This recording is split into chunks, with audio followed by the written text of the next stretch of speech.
Estamos aquí en la Fundación Cardioinfantil, uno de los centros asistenciales más importantes de América Latina y líder en medicina cardiovascular.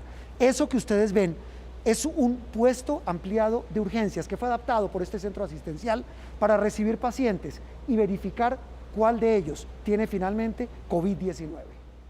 Y es que las clínicas y hospitales se convirtieron en epicentro para hacerle frente al virus. La prioridad al inicio de la pandemia fue proteger la vida, cuidar la salud con el aislamiento preventivo obligatorio, una medida que pretendía que el país, por supuesto, el sistema de salud y todos estuviéramos mejor preparados. De esta manera, aumentó la capacidad de las unidades de cuidados intensivos y creció de manera significativa el número de pruebas que se realizan a diario. Sin embargo, doctora Fernanda, la pandemia desnudó abiertamente las falencias de nuestro sistema de salud, muchas de ellas sobrediagnosticadas y en la mayoría sin solución. Desde marzo de este año, el panorama que muchos empezamos a ver fue este. Una postal que nunca habíamos imaginado tomar, tener y mucho menos exhibir. De un momento a otro, un virus nos hizo ver tan vulnerables, tan frágiles, tan humanos y tan llenos de miedo a lo desconocido. Era como si la humanidad, acostumbrada a vivir a gran velocidad y a tener el control de todo, lo perdiera en cuestión de instantes. Hemos evaluado que el COVID-19 puede ser considerado como una pandemia. Sin embargo, esa alerta que se desató a miles de kilómetros de nuestro entorno parecía en un comienzo no solo lejana, sino imposible de que nos tocara. Organización Mundial de Salud clasifica coronavirus como pandemia. Primer caso hoy en la Argentina de coronavirus. Primeros casos de COVID-19 en México. El COVID-19 ha llegado al Perú. Pero finalmente nos tocó. Se trata de una joven de 19 años proveniente de Milán. El 6 de marzo de este año 2020, el que muchos quieren mandar al olvido, el Ministerio de Salud reportó el primer caso confirmado de COVID-19 en el país. Esa primera confirmación fue la cuota inicial de la pesadilla de la cual aún hoy no salimos. El Ministerio de Salud informó en su reporte de las últimas 24 horas la muerte de 54 personas. Colombia superó los 500.000 casos confirmados por COVID-19. La cadena de malas noticias se extendió por prácticamente todo el territorio. A cada minuto, una noticia mala, que se sumaba a otra y a otra. Estamos en una situación de desastre. ¿Alguien no comprende esto? Con el paso de los días, con los ecos de esas noticias sobre la pandemia, llegó el miedo. Y con él, esa reacción instintiva de conservación. También llegaron las medidas que nunca pensamos que nos iban a tocar. Aplicaremos un aislamiento preventivo obligatorio para todos los colombianos. Bogotá se queda en casa. Todo el mundo se queda en casa. De un momento a otro, dejamos de ser libres. Ya no pudimos salir ni siquiera a la esquina. Ni siquiera pudimos volver a vernos en muchas ocasiones con nuestros seres queridos. Nos vimos encerrados por cuenta de ese enemigo invisible del que todo el mundo comenzó a hablar, pero del que muy pocos tenían certeza alguna. Este virus es muy parecido a uno que ya habíamos visto hace muchos años, que es el virus del SARS. Fue una espiral de incertidumbre. ¿Quién iba a pensar que de un momento a otro, ni las obligaciones laborales o académicas que tanto nos agobian y nos hacen salir a eternos trancones, congestiones, filas, trámites, compras, se esfumarían como por arte de magia?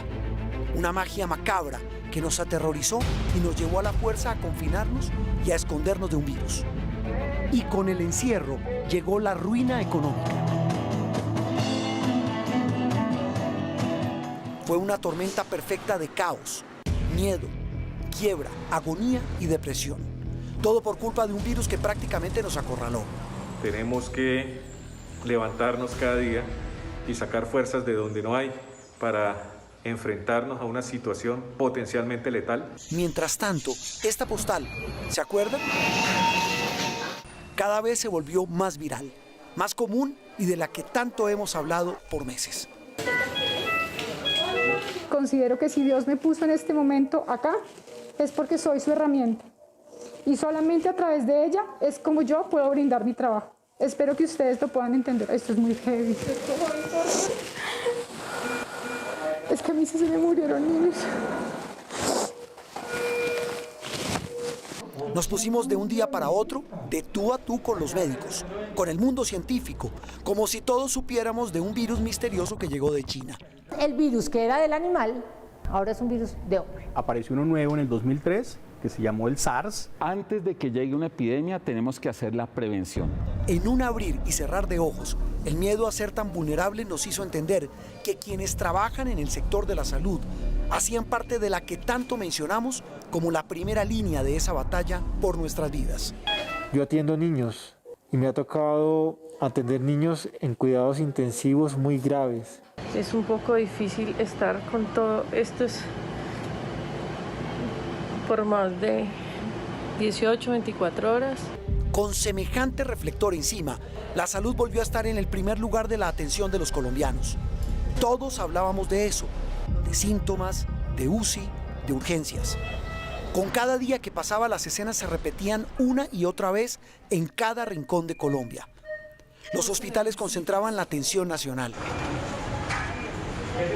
Unos con médicos y demás personal de salud, otros con muy pocos de esos héroes y con las uñas, como gatos patas arriba, enfrentándose a ese enemigo inmisericordia, invisible e incontrolable. Casi que aruñando, sí, están con las uñas, pues por la incapacidad que tenemos al momento de la obtención de los recursos necesarios. Esa guerra dejó tendido a más de un miembro de ese batallón por la vida.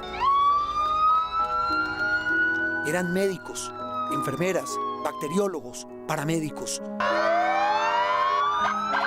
Todos siempre habían estado ahí, anónimos, ocultos en la maraña de nuestra cotidianidad, y no nos habíamos dado cuenta de su enorme valor, de su vocación y del sacrificio que muchos hacen para trabajar en medio de enormes dificultades.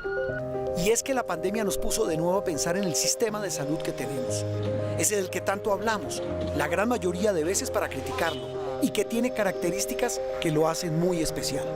Lo más grave de toda esta cuestión, un año, digámoslo así, del destape de la tragedia de la salud en Colombia por causa de la pandemia. ¿Y cuál es la eterna tragedia? Un informe del Banco Mundial tal vez resume en buena medida el drama. Según el reporte, desde hace 27 años Colombia ha logrado aumentar de manera importante la cobertura en la atención de salud en todos los rincones de nuestra geografía. Pero el mismo informe advierte que la calidad de esa atención es su gran talón de Aquiles. Por ejemplo, el reporte refiere a un estudio de la Comisión de Salud Global de Lancet en el que se revelan varias cifras. Cada año, al menos 22.000 colombianos se mueren por mala calidad de la atención en salud.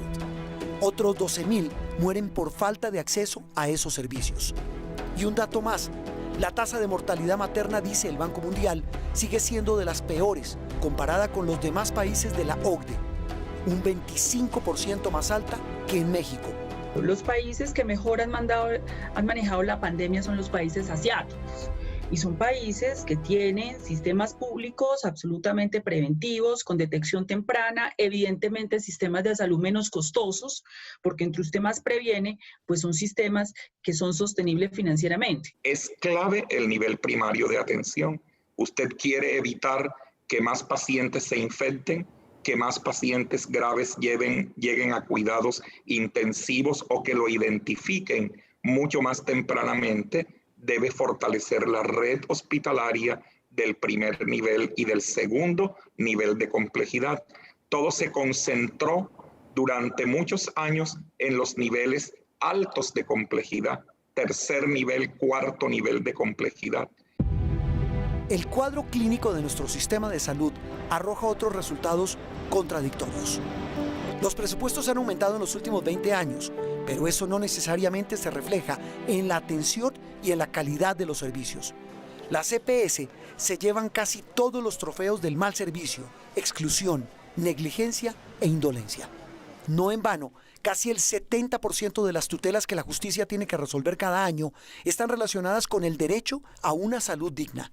Si este sistema de salud es un sistema que se fundamenta en empresas que deben ser productivas económicamente, que deben ser rentables desde el punto de vista económico, pues entonces usted entiende, y usted lo hablábamos hace un momento, el mercado se mueve ¿dónde?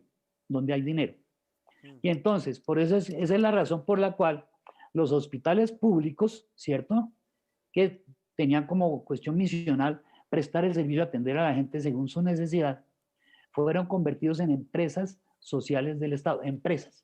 Ese otro síntoma del que habla el doctor Izaza se siente con más rigor en las zonas rurales y apartadas. Hay un enorme bache entre los centros asistenciales de las capitales y grandes ciudades del país y los de otras regiones de Colombia. Este, por ejemplo, es el Hospital San Francisco de Asís en Quibdó, Chocó. Este es el Hospital de San Andrés, justo días antes del pasado huracán Iota. Un enorme contraste con otros hospitales públicos del país. Trabajamos con tecnología de punta, tenemos los mejores especialistas.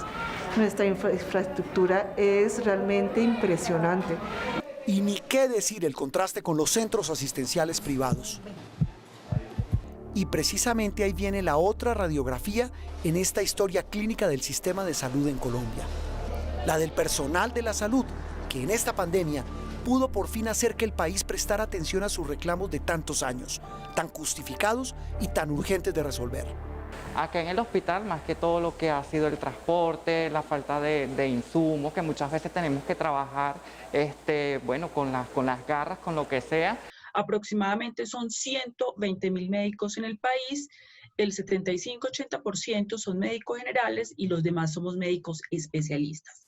De todos estos trabajadores, el 80% estamos contratados bajo formas de contratación absolutamente precarias, que van desde el destajo, contratos de prestación de servicios, por evento y con pagos. Mientras el gobierno actual insiste en que el presupuesto del sector es el más alto de los últimos tiempos, más de 37 billones de pesos para el año entrante, en el Congreso avanza un proyecto para reformar el sistema que viene desde hace casi 30 años amparado en la famosa Ley 100. Médicos y gremios de la salud ya pusieron el grito en el cielo porque aseguran que esa no es la solución a los problemas del sector. El país necesita una reforma estructural del sistema de salud que reglamente la ley estatutaria. Colombia tiene el constitucionalismo más avanzado del mundo en materia del derecho fundamental a salud frente a un sistema demasiado mercantilizado y que niega demasiados servicios de salud para las posibilidades que tiene. En medio de este panorama, muchos expertos como exministros e integrantes de las sociedades médicas del país reconocen los avances de Colombia en prevención de mortalidad infantil, en vacunación, en control de costos de medicamentos, en cobertura universal. Hay muchos lentes para observar a este paciente llamado la salud en Colombia. Un paciente que este año entró a cuidados intensivos por cuenta de la pandemia y al que le espera para curarse un camino largo, incierto y difícil.